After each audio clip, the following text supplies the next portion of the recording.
Halo semuanya, kembali lagi ke channel saya. Kali ini kita akan membahas tentang penyebab keuangan kamu bermasalah. Setiap orang pasti menginginkan kondisi keuangan yang stabil, antara pemasukan dan pengeluaran seimbang. Tidak ada utang atau cicilan, bisa menabung, punya investasi, serta dana darurat. Rasanya senang hidup tanpa beban keuangan. Bisa tidur nyenyak karena kondisi keuangan aman terkendali. Sayang, harapan kadang tak selalu sesuai dengan kenyataan. Faktanya, ada saja masalah finansial yang datang, misalnya pengeluaran membengkak, utang menumpuk, dan lain sebagainya. Masalah keuangan tersebut bersifat sementara, tapi ada juga yang berkepanjangan. Terjadi sepanjang waktu karena sudah terlanjur besar. Kalau sudah begini, sangat penting untuk kamu segera mengatasinya.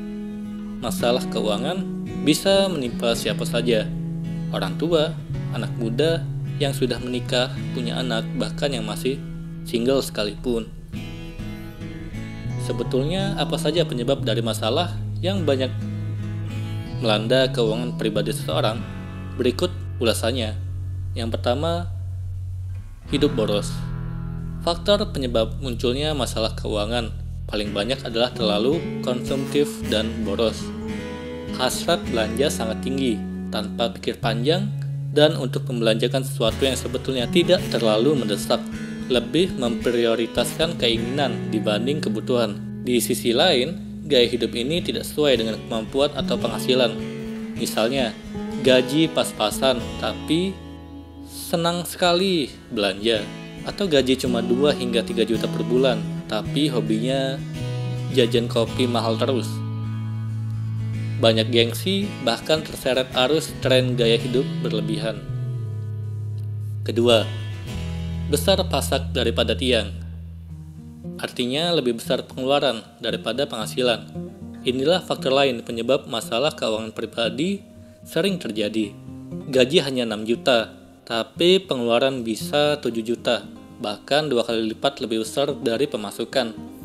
Ada kaitannya dengan gaya hidup konsumtif dan boros. Karena punya gaya hidup berlebihan, bermewah-mewahan, gaji tidak cukup untuk memenuhi keinginan, tapi tetap dipaksakan, meskipun harus berutang ke sana kemari. Tak ada pengendalian belanja, semua dibeli tanpa melihat kemampuan. Begitu pertengahan bulan, gaji atau pendapatan sudah habis, bukannya mencari uang tambahan dan menyetop pengeluaran tidak penting. Justru semakin menjadi, misalnya menggunakan kartu kredit untuk belanja yang sifatnya bukan kebutuhan utama. Ketiga, terlambat bayar tagihan. Banyak orang menyepelekan kewajiban membayar tagihan tepat waktu. Entah itu tagihan kartu kredit, tagihan kredit tanpa agunan, tagihan listrik dan air, hingga tagihan lainnya. Padahal dengan membayar tagihan tepat waktu, Anda akan terhindar dari denda keterlambatan. Tapi begitu telat sehari saja membayar tagihan, utang bisa menumpuk karena Anda harus membayar utang pokok plus bunga, ditambah dengan denda keterlambatan.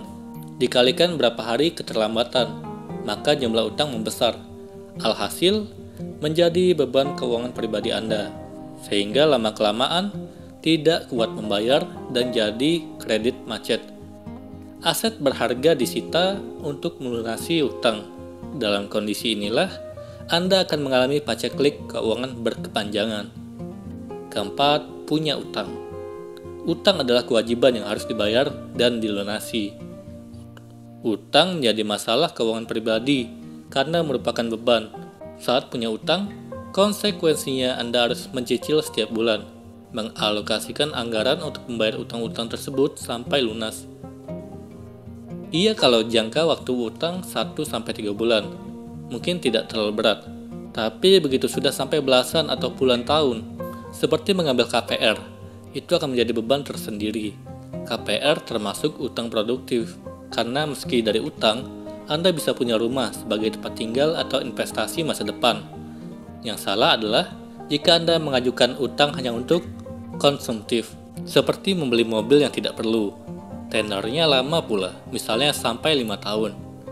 Sudah berutang sampai puluhan bulan, Anda tidak dapat apa-apa dari barang yang dibeli, tidak pula menghasilkan uang tambahan. Kelima, tak punya tabungan. dan dana darurat. Hidup Anda dijamin tidak akan tenang kalau tidak punya tabungan, bahkan dana darurat. Begitu menderita sakit, kena PHK, ditimpa musibah kecelakaan atau kondisi gawat lainnya, Anda tidak punya cadangan uang di tabungan maupun dana darurat, maka Anda akan kebingungan sendiri. Pilihannya, kalau tidak menjual harta benda, ya mengajukan utang ke bank, fintech, atau pinjam ke tetangga maupun teman dan keluarga. Masing-masing ada resikonya, tapi jika Anda punya tabungan dan dana darurat, Anda tak perlu khawatir saat kondisi sulit menghampiri. Jadi, apa masalah keuangan Anda saat ini? Setiap orang memiliki masalah keuangan pribadi yang berbeda. Kamu wajib mengenalinya dan mampu mengatasinya agar bisa keluar dari masalah tersebut. Jangan sampai masalah keuangan ini berlarut-larut menghantui. Jika kamu ingin hidup tenang, damai, tanpa beban, bersama keluarga dan orang terdekat. Semoga bermanfaat. Sekian dan terima kasih.